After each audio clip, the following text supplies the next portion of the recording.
Saúde, amada igreja, com a paz do Senhor Jesus, amém? Deus é fiel, né, irmão? Primeira epístola de João 5,18 vai dizer: aquele que está em Deus, o diabo não toca, jamais tocará. Quem está feliz com Jesus aqui?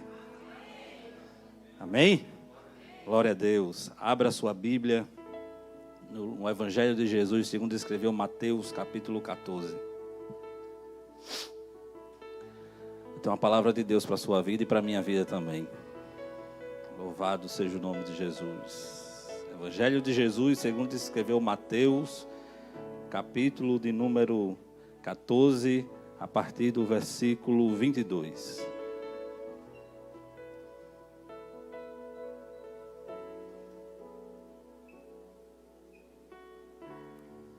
Quem achou diz amém? Glória a Deus. E a palavra diz assim: e logo ordenou Jesus que os seus discípulos entrassem no barco e fossem adiante para o outro lado, enquanto despedia a multidão. E despedida a multidão, subiu ao monte para orar, à parte. E chegado já tarde, estava ali só. E o barco estava já no meio do mar, açoitado pelas ondas, porque o vento era contrário. Mas à quarta vigília da noite, dirigiu-se Jesus para eles, andando por cima do mar. E os discípulos, vendo andando sobre o mar, assustaram-se, dizendo: é um fantasma. E gritaram com medo. Jesus, porém, lhes falou logo, dizendo: tende bom ânimo, sou eu, não temais. E respondeu-lhe Pedro e disse: Senhor, se és tu, manda-me ir ter comigo por cima das águas. E ele disse: vem.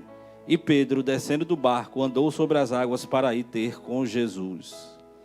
E o versículo 30 diz: mas sentindo o vento forte, teve medo, e começando a ir para o fundo, clamou, dizendo: Senhor, salva-me. Pai, aqui está a tua palavra, e ela não precisa de complemento. Espírito Santo de Deus, fala conosco nesta noite. Deus, que essa palavra ela encontre em uma terra fértil, e ao seu tempo ela dê o seu fruto. Deus, em nome de Jesus, eu nada posso sem o Senhor. Que o Senhor cresça, mas que o Senhor me use como instrumento em tuas mãos. Na autoridade que há no nome de Jesus, a igreja diz. A igreja diz: glória a Jesus. Você está feliz com Jesus, irmão? Deus tem uma palavra para as nossas vidas nessa noite. O Evangelho de Jesus, segundo escreveu Mateus, capítulo 14. Ele começa com uma notícia muito triste, mas ela termina com uma notícia muito alegre. Esse capítulo ele começa com a morte de João Batista. João Batista ele estava preso. A filha de Herodias pede a sua cabeça numa bandeja. Herodes, porque tinha jurado, entrega a cabeça de João Batista e ali ele morre. Ali acaba a vida de João Batista na terra.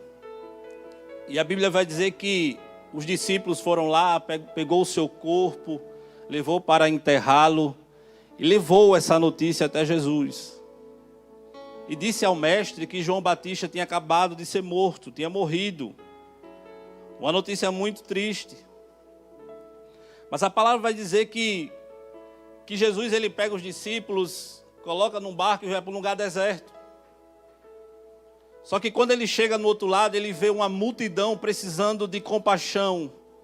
A Bíblia nos relata que dentro do Senhor, ele se moveu de uma compaixão e mesmo cansado, triste, ele atende a todos eles. A Bíblia vai falar que naquele momento todos foram curados. E da mesma forma, naquele mesmo momento, há a multiplicação dos pães. Eu não vou me deter sobre a multiplicação dos pães. Eu só quero introduzir para você entender onde eu quero chegar. Há uma grande multiplicação de pães. Com 5 pães e 2 peixes, o Senhor consegue alimentar aproximadamente 5.000 pessoas. Todos saem dali alimentados, sobra-se comida, eles estão alegres. Alegres ao ponto de olhar para o mestre e dizer: vejo que realmente ele é o profeta. E nós precisamos coroá-lo como rei agora. E a Bíblia diz que Jesus, ouvindo isso, ele sai. ele sai de cena. E interessante que ele chega para os discípulos e ele usa uma palavra que me deixou um pouco pensativo. A Bíblia diz que ele forçou os discípulos a entrar no barco. Entrem no barco. Nos 3 evangelhos que relata Jesus andando sobre as águas, existe o mesmo nome com o mesmo significado: forçar, empurrar, colocar. Ele não perguntou se eles queriam entrar, ele forçou os discípulos a entrar naquele barco. Era necessário entrar no barco, porque alguma coisa em terra não estava muito bem, e eles precisavam sair da terra e ir para o mar. Vai chegar dias que o Senhor vai nos empurrar mesmo, vai empurrar. Mas pastor, Deus não faz nada nem por força nem por violência, mas quando se trata de discípulo, quando Ele quer ensinar, a Bíblia diz que Ele forçou, a Bíblia diz que Ele forçou, empurrou, colocou-os lá dentro. E Ele disse assim: eu vou forçar, agora vocês vão sozinhos, porque eu vou para o monte orar. A primeira tempestade, Jesus estava dentro do barco, mas na segunda, Jesus disse: vocês vão sozinhos, porque tem algo em terra que não vai nada bem. A Bíblia diz que Ele força, como se Jesus tivesse empurrado. E a primeira lição que eu aprendo com esse texto é que vai ter situações da nossa vida, quando eu entendo que eu sou discípulo, que Ele vai me empurrar para eu fazer. Eu não estou dizendo que eu não posso ter uma opinião, não. Talvez eu possa chegar para o Senhor e dizer assim: Senhor, eu não quero. Ele vai respeitar, mas também eu não sou mais discípulo. Discípulo é aquele que ouve e aprende. Discípulo é aquele que está disponível para ouvir e aprender o que o seu mestre tem para ensinar. Eu não sou obrigado a ir para um colégio, entrar numa sala de aula, sentar, não. Mas o professor ele vai continuar dando aula para quem está sentado, para quem está ouvindo. Porque a gente só é um bom falante quando a gente também é um bom ouvinte. E os discípulos eram conhecidos como os discípulos, os 12 discípulos. Então, se eles se dispuseram a andar com o Senhor, renunciar à sua vida, eles também seriam empurrados. Porque Jesus sempre tem algo para nos ensinar, algo diferente. E quando eu li esse texto, o Espírito Santo ele falava comigo, teve muitas situações, filhos, que eu te empurrei. Por exemplo, quando Saulo tem um encontro com Jesus lá no livro de Atos, capítulo de número 9. A Bíblia vai dizer que ele passou 3 dias sem ver, sem visão. E o Senhor ele vai até Ananias e determina que ele vá até Saulo. Porque existia um homem que precisava receber algo de Deus. E Ananias ele fica temeroso, mas ele não pode retroceder. O discípulo, ele obedece. O discípulo, ele vai. Mesmo que seja alguém que tenha uma carta na mão, que tinha liberalidade para entrar nas sinagogas e ver se estava pregando o evangelho de Cristo e trazer e até matar. Mas ele disse: não, se é Cristo que está mandando eu ir, eu vou. Quem está me entendendo aqui? O discípulo, ele vai. E quando Ananias chega, você pega a rua direita, chamar a direita, você vai encontrar um homem no templo de Judá, e ele entra e está lá, Paulo. A obediência, irmão, gera bênção. Quem quer ser discípulo, quando está na mão do oleiro, o discípulo, ele forja, ele forma, ele ensina. Jesus, ele te quer por inteiro para te ensinar a obedecer. E quando ele vai, e eu disse: Senhor,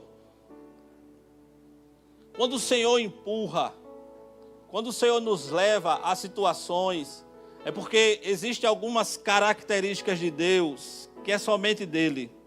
E a primeira característica que veio quando eu meditava nessa palavra, é que Jesus ele é pastor. E Jesus ele é pastor, e o pastor ele é a motivação do pastor quando conduz a proteção da sua ovelha. O pastor ele conduz a ovelha a um ambiente de proteção, um aprisco. mesmo que ela não saiba que ali se torna um ambiente de proteção. Mas Deus, naquele momento, Jesus, ele era pastor dos discípulos. E ele disse, eu preciso enviar vocês para um ambiente de proteção. Mas pastor, em terra firme não era protegido? Não. Tinha algo errado em terra firme, que eles precisavam sair e entrar no barco. Porque mesmo no meio de uma tempestade, Jesus ia protegê-los. A primeira característica que o Senhor me traz é proteção. Pastoreio. A segunda coisa é que Jesus é mestre. E o mestre, ele ensina. Ele estava mostrando que ele era pastor, mas também ele estava mostrando que ele era mestre. Que mesmo no ambiente de proteção, ele usa para nos ensinar. E a terceira característica que o Senhor me traz é que Jesus é Deus. E porque ele é Deus, ele é Senhor. E porque ele é Senhor, ele é soberano. E porque ele é soberano, ele tem liberdade para fazer o que quiser. Ele estava dizendo aos discípulos, estou eu levando vocês para um ambiente de proteção, um ambiente de ensino, porque eu sou Deus, eu sou o Senhor e eu sou mestre. Perceba que é um ambiente hostil, eles estão sozinhos. Às vezes, quem é pai, quem é mãe, vai ensinar o filho a andar de bicicleta, ele vai segurando, né, até ele aprender a andar. Aí ele tira as rodinhas da bicicleta, aí você solta, às vezes ele cai, às vezes não cai, mas é necessário soltar. Nem sempre vai ter o pai para segurar no guidão. Nem sempre vai ter as rodinhas da bicicleta. É necessário você andar sozinho. Nem sempre vai ter o pai para te conduzir. Quando Deus pega Ezequiel no capítulo 37, ele leva Ezequiel até o vale. Nem sempre terá alguém do nosso lado, vai dizer, vamos comigo, vamos comigo, vamos comigo. Só acontece se for com você. Ei, Deus vai te colocar em experiências, em situações, que é você e Deus. Os discípulos tinham que aprender que Jesus era o Jesus dentro do barco, mas também era Jesus fora do barco. Eles tinham que aprender que existia algo diferente no Senhor. Mas sabe por quê? E eu fiquei imaginando, Senhor, era um momento de celebração. Quando multiplicou os pães, era um momento de alegria. Era um momento de gozo. Era um momento de festejo. Aí o Espírito Santo, ele ministrou no meu coração. O lugar da tua celebração, ele é mais perigoso do que o lugar da tua aprovação. Nem todo mundo está pronto para ser celebrado. Eles queriam coroar Jesus antes do tempo. Já imaginou? Se Jesus não entendesse que aquele lugar de celebração era hostil para ele e para os discípulos. Pode me coroar, eu sou o mestre. Ele disse, não, eu ainda preciso ser crucificado. O ambiente de celebração, ele é perigoso. Porque numa linha muito tênue, eu posso dar a entender que sou eu, ou eu posso dar a entender que foi o Senhor. Naquele momento, eles eram celebridades. As 5.000 pessoas olhavam para eles e diziam, meu Senhor, ele multiplica pães, ele multiplica peixe, ele é profeta. O que estão com ele, vamos celebrar. E o Senhor disse assim, eu preciso tirar ele do lugar da celebração e levar para um ambiente de provação. Um ambiente de proteção. Um ambiente de ensino. Pastor, eu não posso ser celebrado, não. Toda a honra, toda a glória, todo louvor é dele. Toda a honra, toda a glória, todo louvor é dele. Eu todos os dias, na minha oração, digo, Senhor, me mantém humilde. Aconteceu uma situação, e eu vejo isso até como uma prova de Deus na minha vida. No círculo de oração, eu tinha acabado de ministrar a palavra. Veio uma irmã, ela tinha tido um derrame, eu não sei se ela está aqui, no rosto. E ela ficou com os olhos cobertos, a sequela. E ela pediu uma oração no final do culto. Disse, pastor, eu tive um derrame facial. E eu fiquei com essa sequela. O senhor pode orar por mim? E eu fiz 2 perguntas a ela. Eu disse, você crê na oração? Ela disse, creio. Eu disse, você crê que Jesus pode lhe curar? Ela disse, creio. E ali impus as minhas mãos, apenas um instrumento, uma matéria para o Senhor usar, orei. Eu acho que uns 15 dias depois, no café que teve dos novos convertidos, ela veio até mim novamente. Eu não a reconheci. Ela disse, pastor, o senhor lembra de mim? Eu disse, não, meu filho, não lembro. Isso é porque meu rosto agora está normal. Mas no outro dia ele voltou para o meu lugar, ela contou a história. E o que me deixou regozijado é que ela disse assim, eu lembro quando o Senhor perguntou se eu cria que Jesus me curava. E Jesus me curou. Eu disse, é desse jeito, Jesus. Foi o Senhor que curou. Às vezes eu vejo pessoas, aí sobe o monte, aí grava, faz um vídeo, faz uma coisa. Sou eu, sou aquele. Irmão, o lugar de celebração, ele é perigoso. Sabe qual é o maior índice de mortes de acidente automobilístico? É quando nós estamos perto de casa, quando a gente se desarma. Já estou perto de casa. Não, a gente tem que andar atento, sempre andar atento. Deixa eu te dizer mais uma vez. O lugar da tua celebração é mais perigoso do que o lugar da tua aprovação. Você pode ser celebrado na sua empresa, no meio da sua família, mas na casa do Senhor, só Ele é digno de toda a honra. Só Ele. E eu adotei isso para a minha vida. Todas as vezes minha esposa, quando pede oração, eu digo, minha filha, você crê que Jesus pode lhe curar? Aí se crê, então, só Ele. Só Ele pode curar. Só Ele pode multiplicar. Só Ele pode fazer. Só Ele pode mudar. Só Ele pode fazer. Só Ele pode curar. E mais ninguém. Mais ninguém. E o Senhor bradava no meu coração, filho, cuidado com a celebração. Cuidado com excessos de elogios. É Jesus quem faz. A obra é dele. E se ele não aparecer, tem algo errado. Irmãos, nós precisamos nos diminuir. Diminuir para que ele cresça e apareça. Ele precisa aparecer.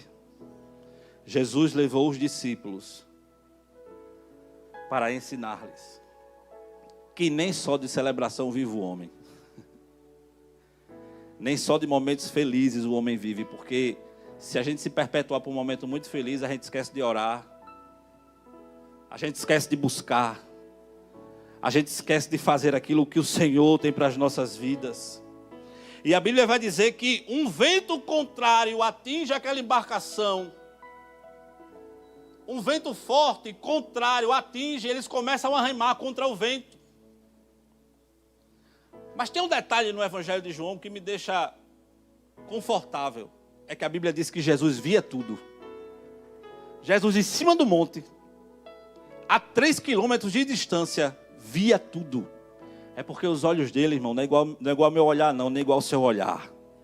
Ele vê tudo. E quando a Bíblia diz que eles já estavam a ponto de cansar, creio eu, ele disse, agora sim eu vou. E ele começa a andar sobre as águas. Jesus começa a caminhar sobre as águas. A Bíblia diz que ele anda sobre o mar.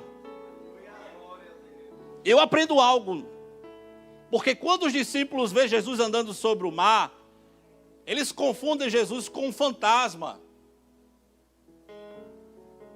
Confundem Jesus com um fantasma. Veja, quando Jesus fala, sou eu, aí Pedro, ele é confuso, porque Jesus quer se revelar não só de ver, mas ele também quer que você tenha discernimento quando você ouvir, porque muitas vezes Jesus fala conosco que a gente não ouve, Jesus se apresenta e a gente não vê, porque nós estamos vivendo um evangelho de crendice. Irmão, está um negócio tão sério, que o povo diz que Jesus está em todos os lugares, de todo jeito, de toda forma. Aí Jesus aparece para os discípulos que andam com ele, caminham com ele e eles não o reconhecem. Fala com ele e eles não reconhecem a voz. Eu posso dizer, as pessoas que estão mais próximas de mim, se ligar para mim, eu reconheço que liga para mim.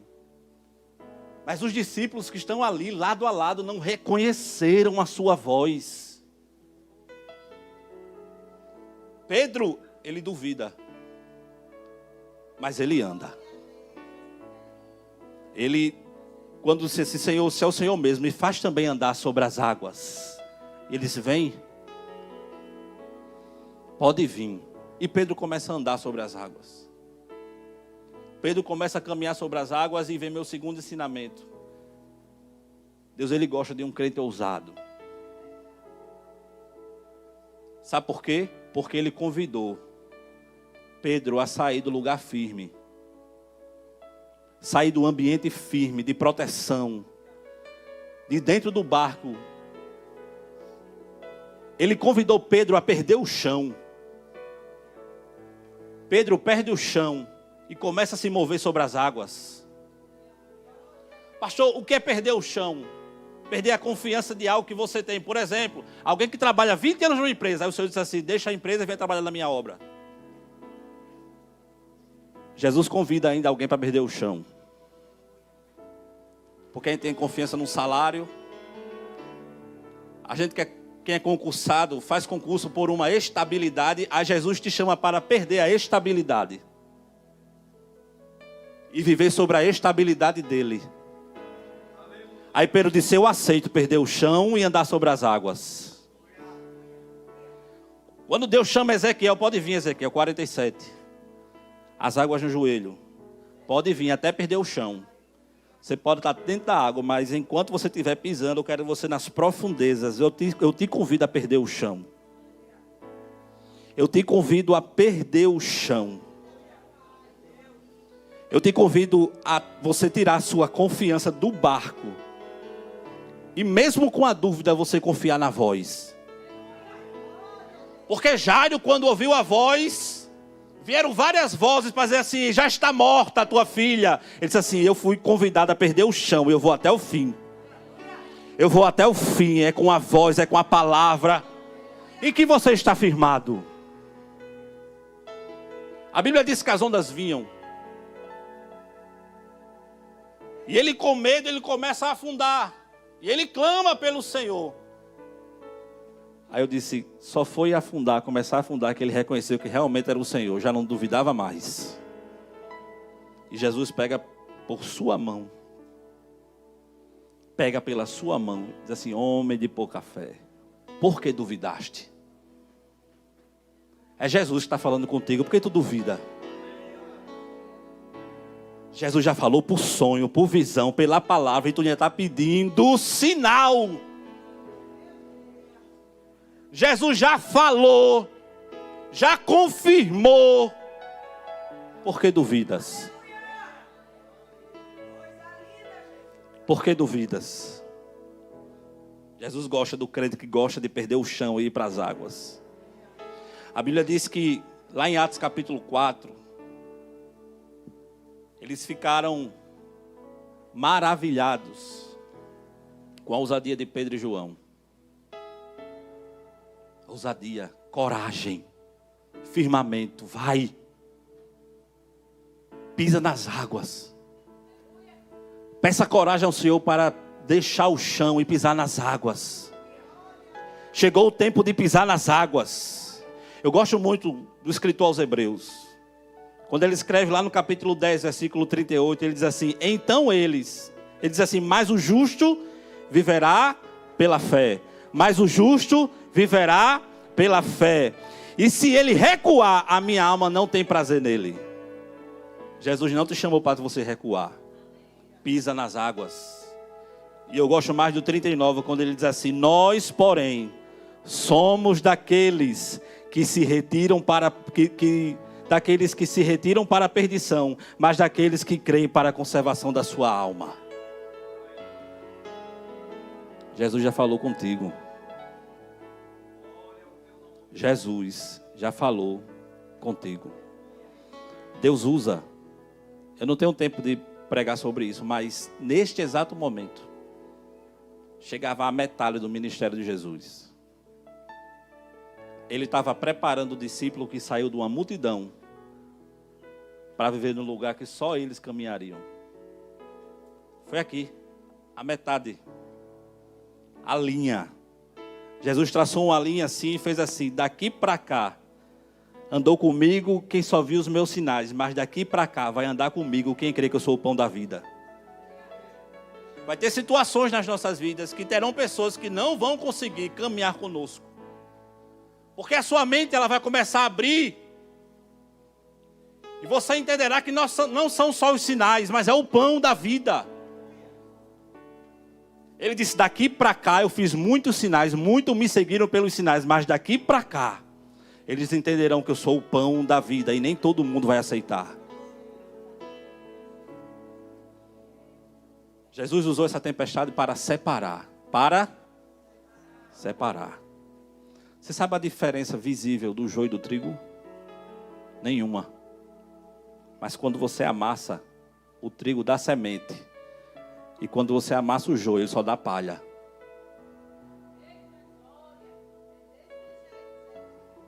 E Deus ele vai separar pela palavra.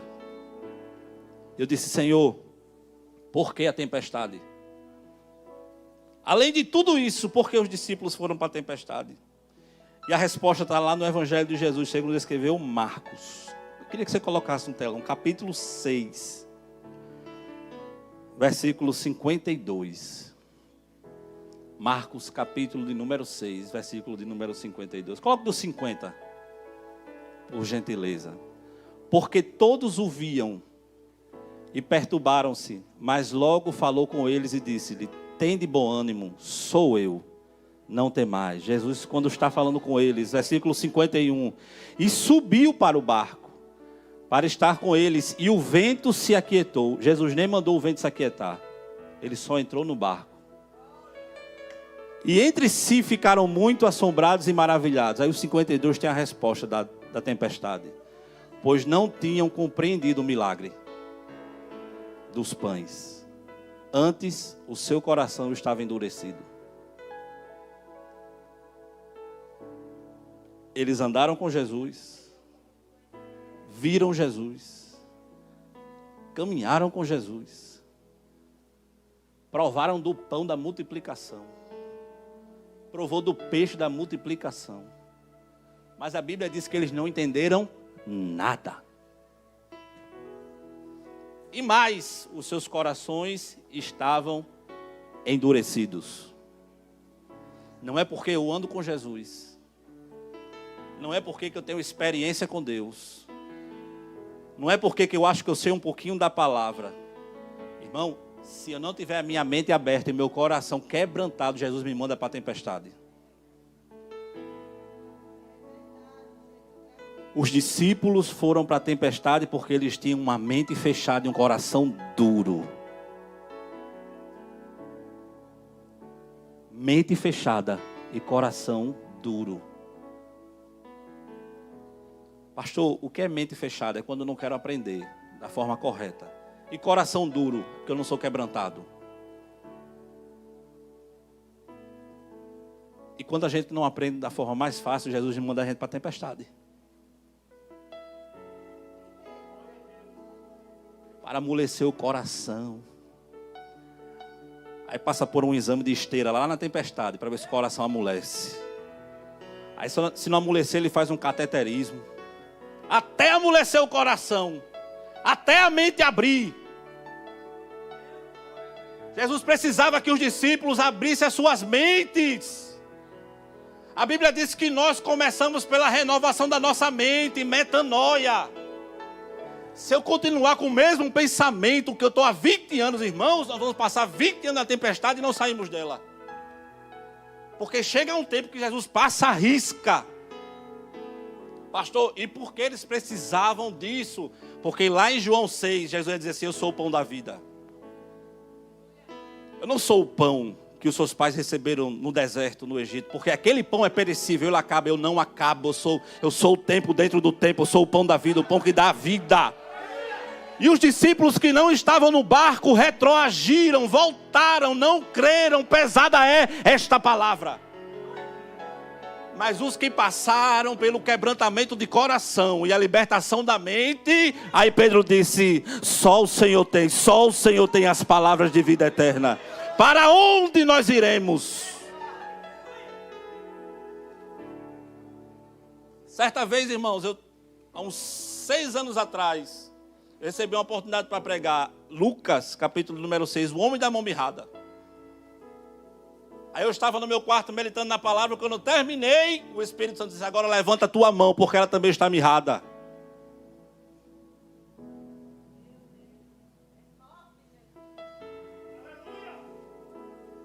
Porque se a palavra não me transformar, eu não tenho como ser canal livre para a vida de vocês. O Espírito Santo disse: levanta a sua mão, porque ela ainda está mirrada. E o Espírito Santo me trouxe algo à minha mente que eu precisava pedir perdão. E eu pedi perdão ao Senhor. Pode colocar de novo, versículo 52, Marcos 6. Para vocês irem para a casa de vocês com esse versículo fixado. Pois não compreendiam a multiplicação dos pães. Sabe o que é isso? É gente que vive de lanche. Só quer milagre, só quer sinal, só quer ver. Aí Jesus disse: se você quer ver, vai para a tempestade. Antes o seu coração era duro.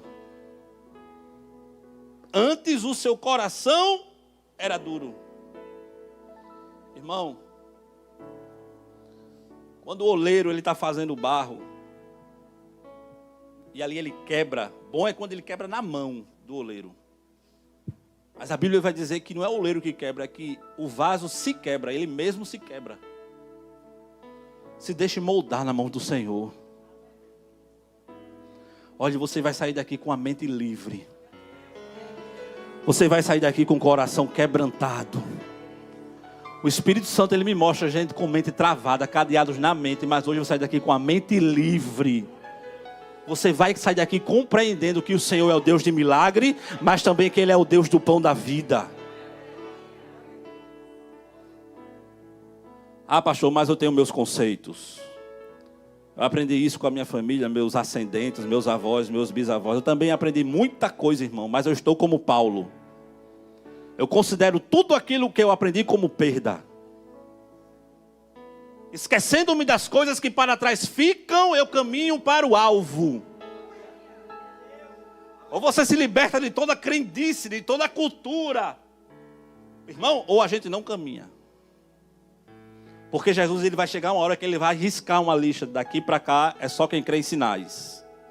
Mas daqui para cá que vai caminhar comigo, quem tem um coração quebrantado, pronto para ser ensinado, quem tem uma mente aberta.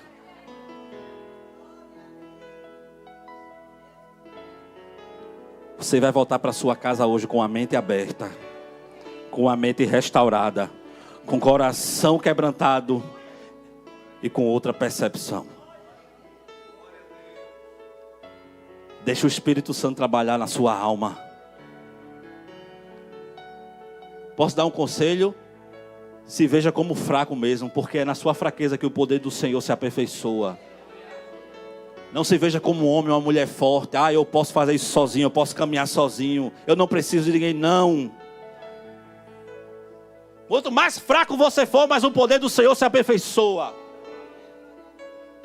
Por quê, pastor? Porque lá na frente nós não diremos que fomos nós diremos que foi Ele. Foi Ele, foi Ele. E sempre será Ele.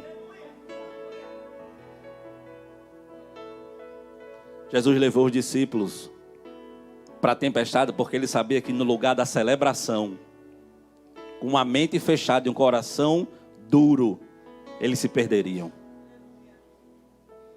Eu posso dizer uma coisa: Jesus não perde a alma para o diabo nunca. Quer ser discípulo? Quem quer ser discípulo aqui de Jesus?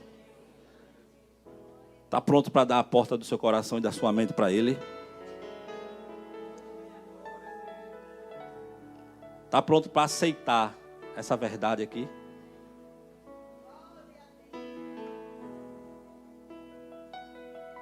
A minha irmã, que é daqui da igreja,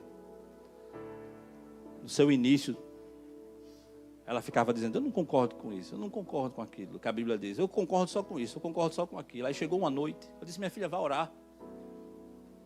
Pergunta a Deus qual é a verdade, se é a sua ou a da palavra. Aí numa madrugada ela teve um sonho. Deus arrebatava ela para dentro do meu quarto. E ela me via lendo a Bíblia. E ela conta que uma voz disse assim para ela, hoje eu te trago uma resposta. Eu vou te libertar da tua verdade para tu viver a minha verdade. E quando ela acorda no movimento de libertação mesmo, não libertação demoníaca, mas libertação da verdade dela para viver a verdade de Deus. Para viver a verdade do Senhor.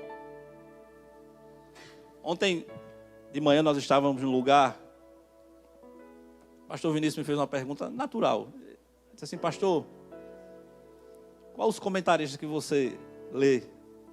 Aí eu citei dois comentaristas.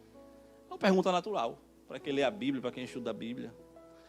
E quando eu cheguei em casa, eu vim para a igreja logo, cheguei em casa à noite, cansado, e essa pergunta na minha mente. Eu disse, o que o senhor quer falar comigo com essa pergunta? Eu fui dormir, eu acordei hoje de manhã e a mesma pergunta. Quais os comentários que você lê? Aí eu abri a Bíblia, comecei a meditar nesse texto. E a mesma pergunta. O meu armário de livros é dentro do meu quarto. E eu tive uma força, eu olhei para o armário, aí eu vi um livro. A Arte e o Ofício da Pregação.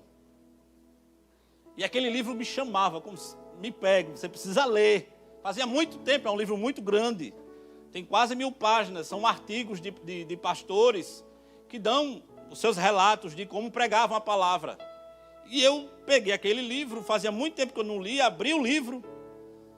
E aí me veio um artigo de um pastor chamado Herman Power. E ele dizia assim, existem 5 técnicas para você preparar um sermão. E ele começou dizendo, primeiro, veja a hermenêutica, exegética. Depois, vá para a parte histórica. Depois, vá para a parte metodológica. Aí, na 4ª lição, ele diz assim, depois compare o texto que você leu com o tempo de hoje. E aqueles 2 parágrafos saltavam aos meus olhos. E ele começou a relatar, veja, João Calvino, no século XVI, ele fez essa comparação. Ele comentou. Ele fez comentários contra pensamentos filosóficos. Contra pensamentos que naquela época iam de encontro à palavra do Senhor. Contra pensamentos que naquela época destoava. Século XVII, Armínio fez a mesma coisa. Aí ele fez uma pergunta no livro e disse assim, mas quem foi o comentarista que escreveu contra Marx? Teoria marxista. De Platão, de Hegel. Aí ele disse assim, vai ficar neles 2 ou em outros, ou os pregadores dessa época vão começar também a confrontar o que se aparece lá fora hoje na contemporaneidade. Aí o Espírito Santo me fez a mesma pergunta, quem são os teus comentaristas? Porque lá atrás era outra realidade, hoje você enfrenta outra realidade. Porque Calvino, Armínio, José de Aquino, eles não escreveram sobre novelas que ensinam que casamento homossexual não é pecado. Eles não comentaram que o aborto era pecado. Eles não comentaram que a teoria de Marx, a teoria comunista, tem muitas coisas que vai de encontro à palavra. Eles não comentaram que existia a teoria da nova era. Eles não comentaram que a droga legalizada, ela mata vidas, ela destrói famílias. Eles não comentaram que o álcool era errado. Qual é o papel disso, pastor? É o meu e o seu papel. Vire você o comentarista. O Espírito Santo, ele me disse hoje pela manhã, nessa simples pergunta: seja você agora o comentarista. É o seu papel levar para a sociedade o comentário do que a palavra fala contra aquilo que a sociedade tenta implicar dentro da igreja. O Espírito Santo fez mais a mesma pergunta: quem são os teus comentaristas? Eu não estou anulando nenhum dos dois, tão poucos os outros. Mas eu estou dizendo que a igreja ela precisa se levantar como um comentarista no tempo de hoje. A realidade é outra. E o que é que Jesus está fazendo, pastor? Nos levando para a tempestade, para abrir a mente e quebrantar o coração. Abrir a mente e quebrantar o coração. E ele fecha esse quarto ensino dizendo assim: quem é o teu comentarista de hoje? E eu comecei a pesquisar. Moody, 1837. Não, ele também não falou sobre Marx, não. Porque a teoria marxista veio no início dos anos 90. No início do século 20. Outros comentaristas, o senhor disse: você está procurando aquilo que já é você. Seja a boca da palavra. Comece por você sendo a boca da palavra. Não tenha medo de pregar a verdade. Não tenha medo de pregar o que as Escrituras ensinam. O tempo pode mudar, a sociedade pode mudar, os filósofos podem mudar, a sociologia pode mudar, pode vir outros pensadores, mas a palavra ela continua a mesma, continua a mesma. O mesmo pecado há 2000 anos atrás é o mesmo pecado hoje. A forma de casamento é a mesma hoje, a forma de família é a mesma hoje. O mesmo céu que é pregado há 2000 anos atrás é o mesmo céu que nós iremos amanhã. Pode mudar tudo, mas também aqueles que comentam a palavra precisam também mudar. Nós não precisamos, irmãos, e não podemos ficar abraçados com ensinos que são de 600, 700 anos. Não, irmão, tem que se levantar uma nova geração que pregue a verdade, que pregue a palavra, que pregue os princípios. Aí o Espírito Santo, ele disse para mim: é por isso que eu levo a minha igreja para a tempestade. Para abrir a mente. E para amolecer os corações. A gente pregava que chegaria o tempo da gente ser ameaçado por pregar a palavra. Esse tempo já chegou. Esse tempo já chegou.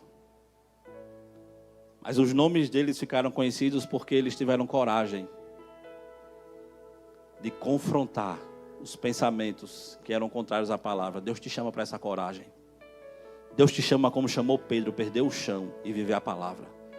Deus te chama para colocar nas mãos deles o controle da tua mente e do teu coração. Deus te chama para algo novo. Deus te chama para uma vida de sobrenatural na sua presença. De profundidade. Já passou o tempo de ficar no raso. Deus te quer na profundidade. Porque ou nós caminhamos ou nós vamos ficar pelo caminho. Jesus tem algo grande para a sua vida. Uma simples pergunta. Eu costumo dizer que Deus às vezes fala comigo em situações assim. Uma simples pergunta. O Espírito Santo me levou hoje a refletir quem eu tenho sido. Quem são teus comentaristas? Seja você o comentarista. Posso dizer uma coisa? A promessa era chegar do outro lado e eles chegaram. E quando Jesus pregou o pão da vida, João 6, eles puderam continuar a sua caminhada. Uns ficaram para trás. E os que permitiram Jesus mudar a mente e o coração foram até o fim. Exceto Judas. Fique de pé. Jesus hoje ele te chama para outra realidade. Ministério do Louvor.